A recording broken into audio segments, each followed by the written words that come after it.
कमजोर होते हैं वे लोग जो सिकवा किया करते हैं, उगने वाले तो पत्थर का सीना चीर के भी उगा करते हैं। हाय दोस्तों, मैं राजकुमार आपका स्वागत करता हूं अपने यूट्यूब चैनल राज सेतु क्लासेस में।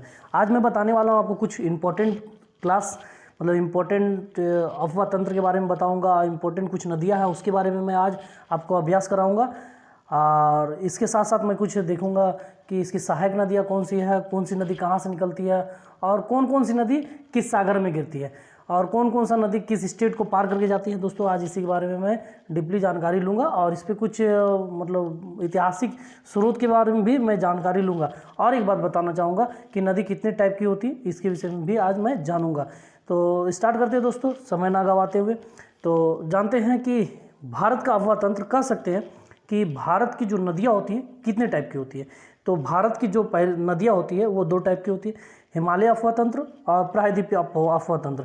हिमालय अफवाह तंत्र कहने का मतलब यह है दोस्तों कि ये जो नदियाँ होती है, इस नदी का जो तंत्र होता है वो इस तरह है कि इस नदी का तंत्र कह सकते हैं कि थोड़ा सा, हाँ ठीक है स्टार्ट करते हैं। इसकी जो नदियाँ होती है दो टाइप की होती है। हिमालय अफवाह तंत्र कह सकते हैं हिमालय रेंज के अंतर्गत जितनी भी नदियाँ आती है वो हिमालय अफवाह तंत्र के अंतर्गत आती है, और दूसरी जो नदियाँ आती है उस नदियों का जो बात है वो जो नदियाँ है वह नदियाँ होती है उसका नाम प्रायद्वीप नदियाँ होती है। मतलब साउथ की ओर जितनी भी नदियाँ बहती है उसे हम क्या कहते हैं, प्रायद्वीप अफवाह तंत्र। अब देखते हैं दोस्तों कौन कौन सी नदियाँ हिमालय अफवाह तंत्र में आती है और कौन कौन सी नदियाँ प्रायद्वीपीय अफवाह तंत्र में आती है। तो स्टार्ट करते हैं कि हिमालय अफवाह तंत्र जो है उसमें सिंधु नदी तंत्र, गंगा नदी तंत्र और ब्रह्मपुत्र नदी तंत्र, मतलब तीन नदी आती है, सिंधु, गंगा और ब्रह्मपुत्र। इसके बाद देखते हैं कि ये जो नदियाँ है इधर को आती है, जो साउथ की ओर बहने वाली है, नर्मदा, ताप्ती, महानदी, गोदावरी, कृष्णा, कावेरी। ये जो 6 नदियाँ हैं इसकी भी अपनी अपनी सहायक नदियाँ होती है, उस नदियों के बारे में हम चर्चा करेंगे। ठीक है दोस्तों, अब इसके बाद मैं देखूंगा कि जो सिंधु नदी है वह किधर से मतलब किस ओर से निकलती है। तो सिंधु नदी तिब्बत के मानसरोवर झील से निकलती है, और ये जो निकलती है इस नदी का जो निकलने की वजह है वो है, सिंधु नदी जो है वह 3 देशों को होकर के गुजरती है, चीन, भारत, पाकिस्तान। तो ये देखते हैं दोस्तों, यह चीन, भारत, पाकिस्तान से होते गुजरती है। यह मानसरोवर झील से निकलती है जो कि तिब्बत क्षेत्र में स्थित है, इसका उद्गम स्थान है, और उत्तर पश्चिम दिशा में बहती हुई यह नदी भारत के लद्दाख दमचोक के पास भारत में प्रवेश करती, कह सकते हैं यहाँ दमचोक के पास भारत में प्रवेश करती हैं।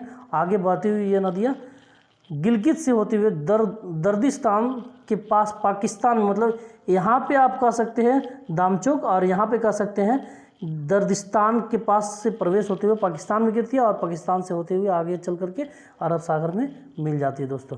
तो ये था हमारा सिंधु नदी, और इसके बारे में हम कुछ विस्तृत जानकारी लेते हैं। वह जो जानकारी है इस तरह है दोस्तों, वह जानकारी देखना स्टार्ट करते हैं कि सिंधु जो नदी घाटी होती है उसकी कौन कौन सी नदियाँ हैं, सहायक नदियाँ। देखते हैं दोस्तों, स्टार्ट करते हैं। सिंधु के भारत का लेह सिंधु नदी के दाएं तट पर स्थित है। लेह शहर सिंधु के दाएं तट पर स्थित है। सिंधु नदी के अरब सागर में मिलने से पहले इसमें 5 प्रमुख सहायक नदियाँ मिलती हैं। वो जो 5 सहायक जो नदियाँ हैं उस नदी का नाम है झेलम, चिनाब, रावी, व्यास और सतलज। तो फिर से एक बार देख लेते हैं, झेलम, चिनाब, रावी, व्यास और सतलज, ये जो नदियाँ होती है इसकी सहायक नदियाँ होती है, और ये जो नदी का तंत्र है वो यहाँ से फैला हुआ है दोस्तों। इसके बाद जानते हैं कि यह पाकिस्तान में कितना भाग इसका जल जाता है, और इंडिया में इसका जो जल का भाग वो कितना आता है। तो इसको साथ साथ देखते हुए हम चलेंगे, बढ़ते हैं आगे। जो चिनाब जो नदी है, ये नदी सिंधु नदी के सबसे बड़ी सहायक नदी है, सिंधु नदी की सबसे बड़ी सहायक नदी है, और इसका उद्गम हिमाचल प्रदेश के K12 लारा दर्रे से, यानी K12 लारा दर्रे से निकलती है। और इसके बाद हिमालय प्रदेश में इस नदी का निर्माण दो नदी से मिलकर होता है, एक चंद्रा, दूसरा भागा नदी, इसलिए इसे वहाँ चंद्रभागा नदी के भी नाम से जाना जाता है। यानी कह सकते हैं हिमाचल प्रदेश में इसे चंद्रभागा नदी के नाम से जाना था। ये नदी पाकिस्तान में जाकर के सिंधु नदी से मिल जाती है। सिंधु नदी में मिलने से पहले इसमें झेलम, रावी, सतलज, व्यास आदि नदियाँ इसमें आकर के मिलती हैं। आप जानते हैं दोस्तों, आगे देखते हैं कि ये जो नदियाँ हैं इसके हर एक नदी का एक एक करके विवरण को देखते हैं। तो हमने चिनाब को देखा, इसके बाद मैं देखने वाला हूँ कि झेलम नदी। झेलम नदी के उद्गम कश्मीर घाटी के बोरीनाग में होता है। कह सकते हैं जो झेलम नदी है, ये जो झेलम नदी है वह बोरीनाग में के निकट होता है और ये नदी 170 किलोमीटर भारत पाकिस्तान के सीमा का निर्माण करते हुए पाकिस्तान के झंग के निकट चिनाब नदी में मिल जाती है। कह सकते हैं दोस्तों ये चिनाब नदी में जाकर के मिलती है। कहाँ मिलती है? झंग के निकट। उसके बाद देखते हैं झेलम हमारा हो गया, चिनाब हो गया। अब देखते हैं रावी। रावी जो नदी है, ये नदी हिमालय प्रदेश के रोहतांग दर्रे से निकलकर कश्मीर तथा पंजाब होते हुए पाकिस्तान के झंग के निकट चिनाब में मिल जाती है दोस्तों। तो ये हमारा हो गया नदी तंत्र में झेलम, चिनाब और रावी के बारे में मैंने जान चुका। इसके बाद देखते हैं दोस्तों, आगे चलते हैं। आगे की ओर है सिंधु जो नदी तंत्र में आता है, वह हमारा बच गया व्यास और सतलज। व्यास के बारे में जानते हैं। ये नदी तिब्बत के राक्षस ताल से निकलती हैं और सिंधु नदी के समांतर बहती हुई यह नदी हिमाचल प्रदेश में प्रवेश करती है। आगे पंजाब होते हुए पाकिस्तान के बहलापुर में चिनाब नदी में मिल जाती है दोस्तों। चिनाब में मिलने से पहले इससे व्यास नदी आकर के मिलती है। चिनाब से मिलने से पहले इसमें व्यास नदी आकर के मिलती है। आप जानते हैं कि जो व्यास जो नदी मिलती है वो कहाँ मिलती है? रोहतांग दर्रे में निकली हुई व्यास नदी हिमाचल प्रदेश में कुल्लू घाटी में बहते हुए पंजाब के हरिके यहाँ देखिएगा दोस्तों, हरिके में सतलज नदी से आके मिलती है। अब यहाँ से एक बड़ा ही इंपॉर्टेंट क्वेश्चन आपके सामने निकल के आता है। ये जो व्यास और सतलज का जो सम्मेलन स्थान है, यहाँ से एक सिंचाई वाला नहर निकलता है जिस नहर का नाम है इंदिरा गांधी सिंचाई नहर। यह इंदिरा गांधी जो है, इंदिरा गांधी सिंचाई नहर, यह विश्व का कह सकते हैं कि मानव निर्मित एक बहुत बड़ा सिंचाई नहर है, जो कि इंदिरा गांधी नहर जो राजस्थान के रास्ते कह सकते हैं या गुजरात में प्रवेश करती है। राजस्थान में सबसे ज़्यादा इसकी खेती होती है इस जल के माध्यम से दोस्तों। इसके बाद जानते हैं दोस्तों कि ये जो नदियाँ हैं अभी हम बता चुके हैं राजस्थान में जाकर के मिलती हैं। इंदिरा गांधी नहर के बारे में मैंने बता चुका है। ये जो इंदिरा गांधी नहर आप देख सकते हैं यहाँ पे व्यास नदी के साथ व्यास और सतलज के साइड से निकलता हुआ यह जो नहर मानव निर्मित नहर है जो 470 किलोमीटर लंबा है।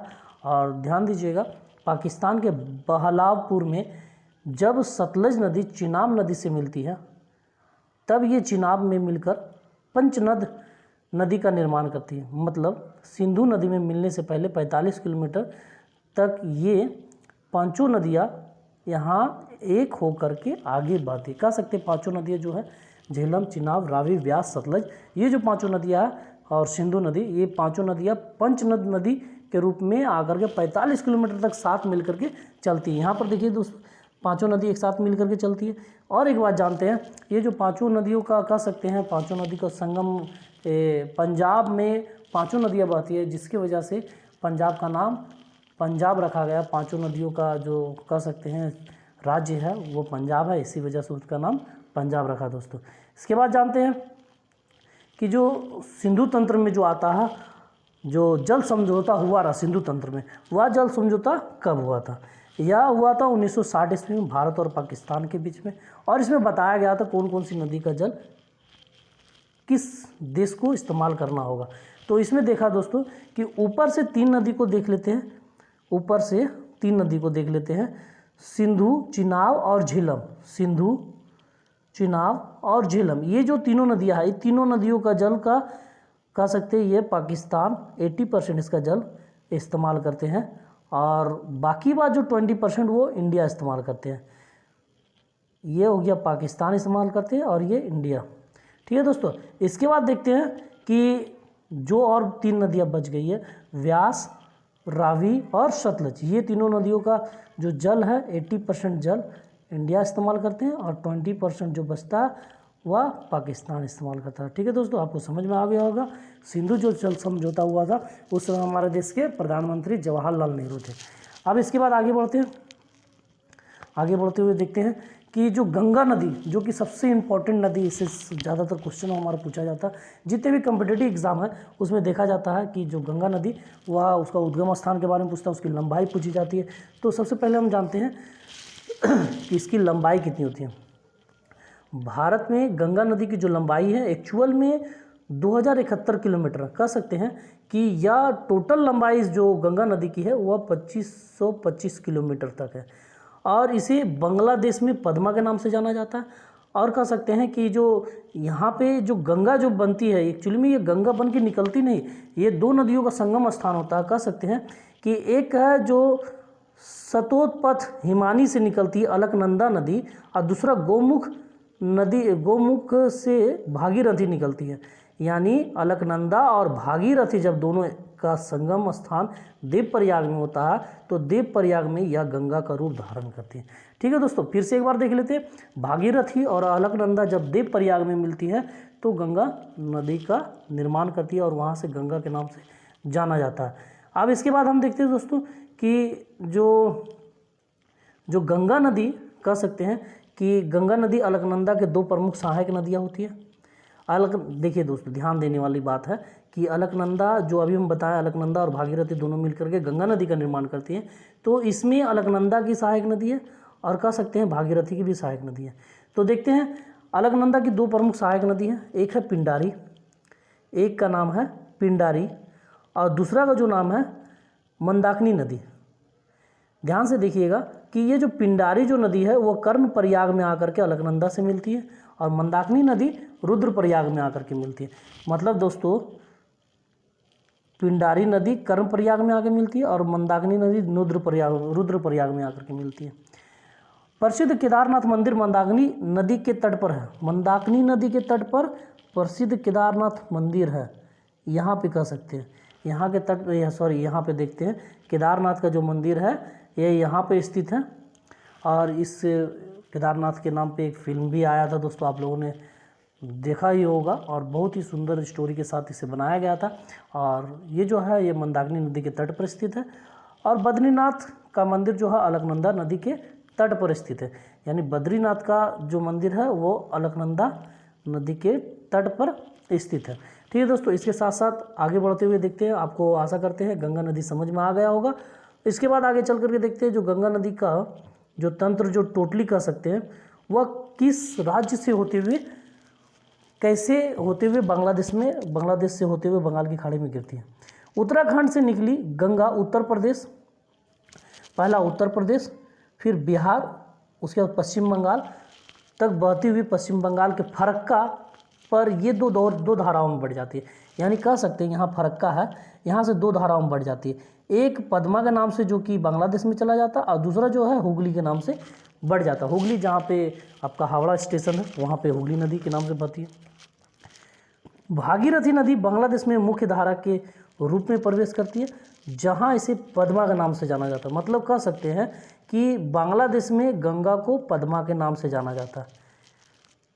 आगे बहती हुई यह नदी पद्मा ब्रह्मपुत्र, जिसे बांग्लादेश में जमुना का नाम से जाना जाता है। कह सकते हैं यहाँ से एक नदी आती है जो ब्रह्मपुत्र नदी के नाम से जाना जाता है भारत में, और वो आगे चल करके जमुना का नाम से बांग्लादेश में जाना जाता है।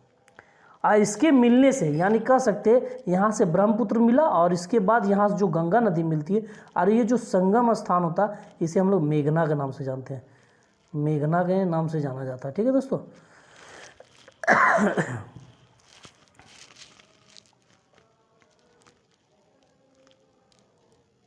ये हमारा नदी तंत्र, मतलब गंगा का जो नदी तंत्र वो हमारा क्लियर हो चुका है। इसके बाद जो देखते हैं दोस्तों कि इस नदी तंत्र में कौन कौन सा भाग मतलब कंप्लीट करते हुए अपने भाग को कंप्लीट आती है। तो गंगा नदी तंत्र हमारा क्लियर हो गया। इसके बाद देखते हैं गंगा नदी तंत्र में एक हमारी सबसे बड़ी सहायक नदी है जो कि यमुना के नाम से जाना जाता है।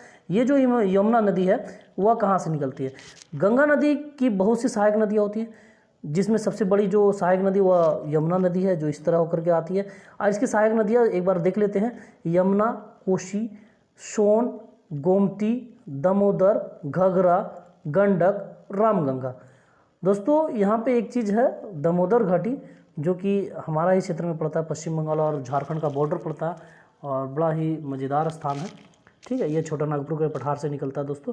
तो यमुना नदी गंगा की सबसे बड़ी सहायक नदी है, जो उत्तराखंड के बंदरपुछ की चोटी से निकलता हुआ, बंदरपुछ की चोटी से निकलता हुआ दोस्तों, बंदरपुछ की चोटी से निकलता हुआ या यमुनोत्री हिमानी से निकलती है। और ये नदी उत्तराखंड से हरियाणा, दिल्ली, उत्तर प्रदेश से बहते हुए प्रयागराज में गंगा नदी में जाकर के मिलती है।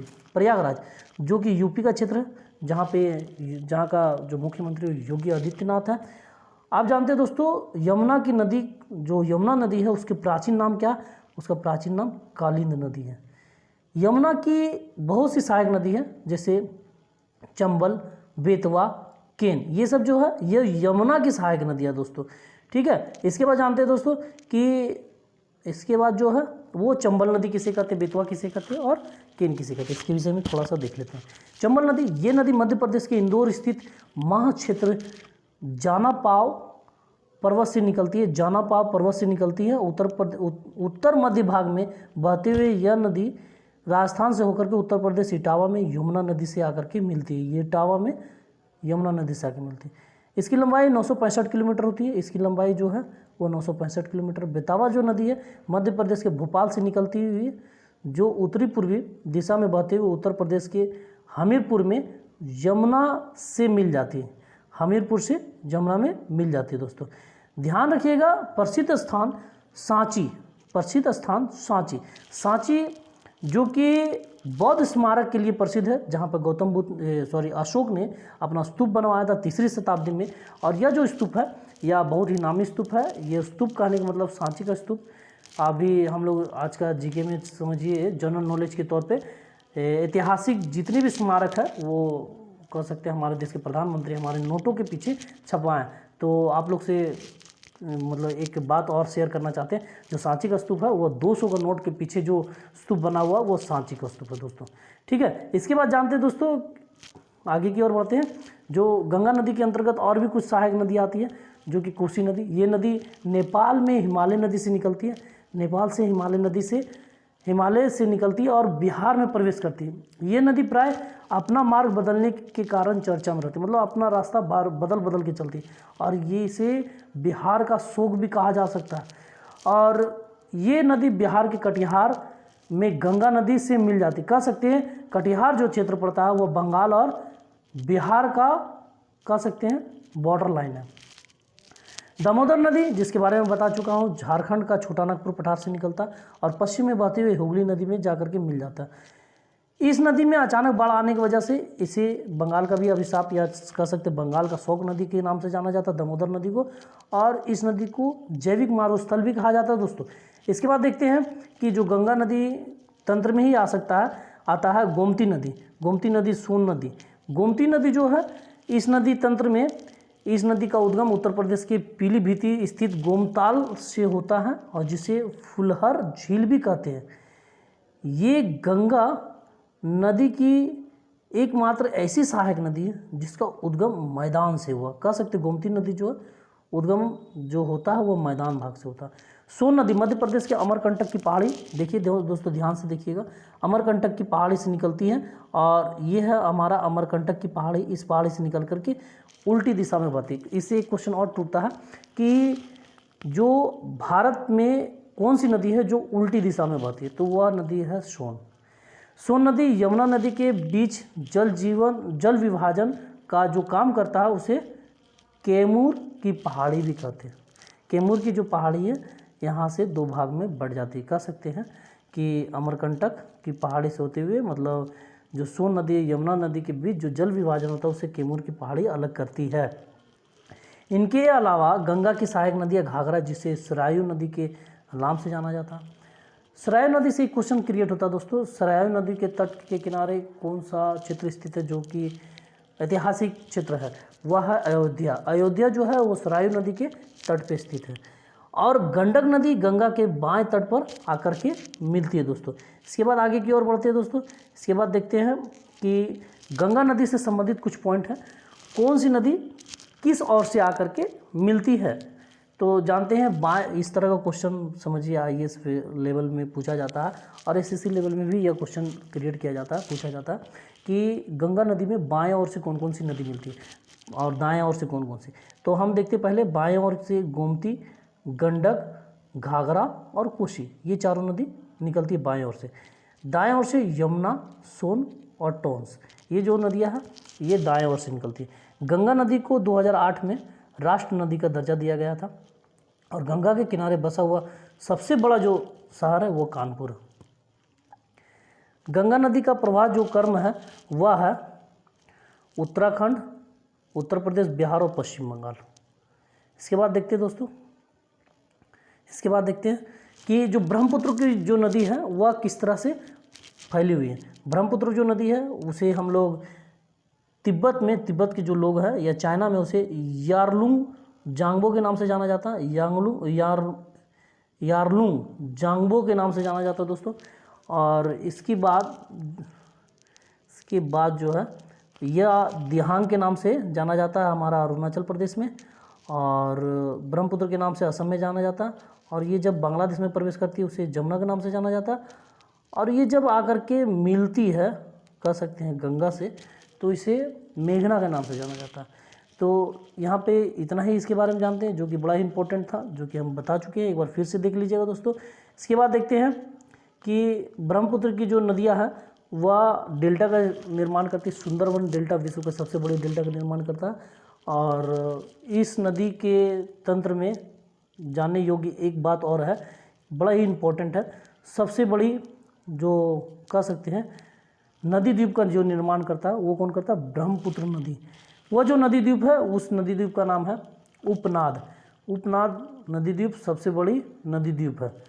और माजुली सबसे, देखिए दोस्तों एक बार ध्यान से देखेंगे, उपनाद छोटी होती है, गलती से मैंने बता दिया कि बड़ी होती है। माजुली द्वीप जो है नदी द्वीप वह सबसे बड़ी द्वीप है। देखते हैं दोस्तों, स्टार्ट करते हैं फिर से कि तीस्ता नदी का उद्गम, कुछ इम्पॉर्टेंट है ये लाइन, तीस्ता नदी का उद्गम सिक्किम में होता है और पश्चिम बंगाल से होते हुए बांग्लादेश में प्रवेश करती है, ब्रह्मपुत्र में जाकर के मिल जाती है। खूनी नदी के नाम से जाना जाता है लोहित नदी। बाराक नदी मणिपुर की पहाड़ियों से निकलती है और मणिपुर से मिजोरम, असम होते हुए बांग्लादेश में प्रवेश करती है, जिसे मेघना में जाकर के मिल जाती है। आप देखते हैं चौथा क्वेश्चन, चौथा जो है बड़ा अच्छा मज़ेदार है। ब्रह्मपुत्र गंगा नदी के साथ मिलकर विश्व की सबसे नदी डेल्टा का निर्माण करती है, जिसका नाम सुंदरवन डेल्टा। इसके बाद देखते हैं ब्रह्मपुत्र की नदी में विश्व की सबसे बड़ी नदी द्वीप, वर्ल्ड लार्जेस्ट रिवर आइसलैंड, वह है माजुली, जो कि असम में है। ठीक है दोस्तों, इसके बाद मैं देखता हूँ कि जो प्रायद्वीप नदियाँ लगभग कंप्लीट हो चुकी हैं, हिमालय नदियाँ लगभग कंप्लीट हो चुका है। इसके बाद जो इम्पोर्टेंट है प्रायद्वीप नदियाँ, उसके विषय में थोड़ा सा चर्चा कर लेते हैं। देखते हैं दोस्तों, हिमालय नदी तंत्र की तुलना में प्रायद्वीप नदी तंत्र बहुत अधिक पुराना है और साथ ही यह वृक्षनुमा आकार का बना हुआ। कह सकते हैं माही, नर्मदा, ताप्ती, महानदी, गोदावरी, कृष्णा, कावेरी, ये सब जितने भी है वो सब क्या है? प्रायद्वीप नदियों का अंश है। अरब सागर में गिरने वाली जो नदी है वह है नर्मदा। अरब सागर में नर्मदा, ताप्ती और माही, ये तीनों जो नदियाँ ये अरब सागर में गिरती है। इसके बाद जो नदियाँ महानदी, गोदावरी, कृष्णा और कावेरी, ये सब जो नदियाँ हैं वो कहाँ गिरती है? बंगाल की खाड़ी में दोस्तों। इसके बाद देखते हैं दोस्तों कि जो प्रायद्वीप जो नदियों का तंत्र है उसमें नर्मदा का बहुत ही महत्वपूर्ण भूमिका, जो कि मध्य प्रदेश के अमरकंटक से इसकी उत्पत्ति होती है और पश्चिम की ओर बहते हुए 1312 किलोमीटर की दूरी तय कर खंबात की खाड़ी अरब सागर में मिल जाती है। ठीक है दोस्तों, नर्मदा नदी उत्तर में विंध्याचल पर्वत और दक्षिण में सतपुड़ा पर्वत के बीच भ्रंश घाटी का निर्माण करती है। कहने का अर्थ यह है दोस्तों कि ये जो इस तरह का जो आकार बनता है, हम लोग बचपन में पेंटिंग बनाया करते थे, इस तरह का जो नदी निकलता है इसे भ्रंश घाटी कहते हैं। ठीक है दोस्तों, आपको समझ में आ गया होगा भ्रंश घाटी किसे कहते हैं। ये नदी मध्य प्रदेश की सबसे बड़ी नदी है और इसे मध्य प्रदेश की जीवन रेखा भी कहा जाता है, लाइफ लाइन कहा जाता है दोस्तों। सहायक नदियाँ इसका ओरसंग और तवा और शेर है। ध्यान रखिएगा, अमरकंटक से दो नदियाँ निकलती हैं, नर्मदा, सोन। दोनों नदियाँ भ्रंश घाटी से होते हुए बहती है, दोनों नदियाँ भ्रंश घाटी से होते हुए बहती है। अब कुछ इंपॉर्टेंट और कुछ क्वेश्चन है, जैसे ताप्ती माही, और ताप्ती माही के बारे में जानते हैं। ताप्ती जो नदी है वह मध्य प्रदेश से बैतूल जिले के निकट सतपुड़ा पहाड़ियों से निकलती हैं, सतपुड़ा की पहाड़ियों से निकलती हैं। यहाँ देखिए दोस्तों, ये वाला देखते हैं, फिर से देखते हैं। ताप्ती नदी सतपुड़ा के पहाड़ियों से निकलती हैं और मध्य प्रदेश, महाराष्ट्र, गुजरात से प्रवाहित होते हुए यह अरब सागर में जाकर के मिल जाती हैं। माही नदी, इसका उद्गम मध्य प्रदेश के थार जिले के समीप विंध्याचल पर्वत श्रेणी में होता और मध्य प्रदेश, राजस्थान, गुजरात से बहते हुए खंबात की खाड़ी में गिरती है दोस्तों। ठीक है, इसके बाद ध्यान रखने योग्य यह बात है, माही भारत की एकमात्र ऐसी नदी है जो कर्क रेखा से गुजरती है। ये जो कर्क रेखा देख रहे हैं उससे गुजरती है। इसके बाद देखते हैं कि कुछ इंपॉर्टेंट है और भी बहुत सारा क्वेश्चन है जो इस तरह दिखाया जा रहा है। वह क्वेश्चन देखिएगा ध्यान से कि प्रायद्वीप जो नदी है, गोदावरी नदी, कृष्णा नदी, इसके बारे में देखते हैं। प्रायद्वीप की सबसे लंबी नदी गोदावरी नदी है, जिसे साउथ के गंगा भी के नाम से जाना जाता है। ये नदी महाराष्ट्र के नासिक जिले के ऋषिकेश्वर से निकलती हैं और दक्षिण पूर्व की ओर बहते हुए बंगाल की खाड़ी में गिरती हैं। ध्यान रखिएगा, पेनगंगा, इंद्रावती, प्राणहित इसकी प्रमुख सहायक नदियां हैं गोदावरी की सहायक नदियाँ कौन कौन है? गोदावरी की सहायक नदियाँ पेनगंगा, प्राणहित, इंद्रावती, ये जो है इसकी सहायक नदियाँ। कृष्णा नदी प्रायद्वीप भारत की दूसरी सबसे लंबी नदी है और इसका उद्गम जो है महाराष्ट्र के महाबलेश्वर के पास से निकल। इसमें एक क्वेश्चन पूछा जाता है दोस्तों, कृष्णा नदी का उद्गम स्थान कहाँ? महाबलेश्वर में है और ये महाराष्ट्र से होते हुए कर्नाटक, तेलंगाना, आंध्र प्रदेश होते हुए या बंगाल की खाड़ी में गिरती है दोस्तों। इसके बाद देखते हैं कृष्णा नदी की प्रमुख जो सहायक नदी है वो तुंगभद्रा, कोयना और भीमा। ये जो है इसके ऊपर डैम भी बना हुआ, तुंगभद्रा डैम, कोयना, भीमा जल परियोजनाएँ हैं। आप देखते हैं कृष्णा नदी जल विवाद जो है वह 3 क्षेत्र से बना है। 3 क्षेत्र में ज़्यादा से ज़्यादा कृष्णा नदी के जल के बंटवारे लेकर के प्रॉब्लम चल रहा है जो आज तक चलता आ रहा, या जो 1857 से यह झगड़ा चल रहा। आंध्र प्रदेश, कर्नाटक और महाराष्ट्र, इसका प्रॉब्लम यहाँ पे सबसे ज़्यादा क्रिएट हो रहा।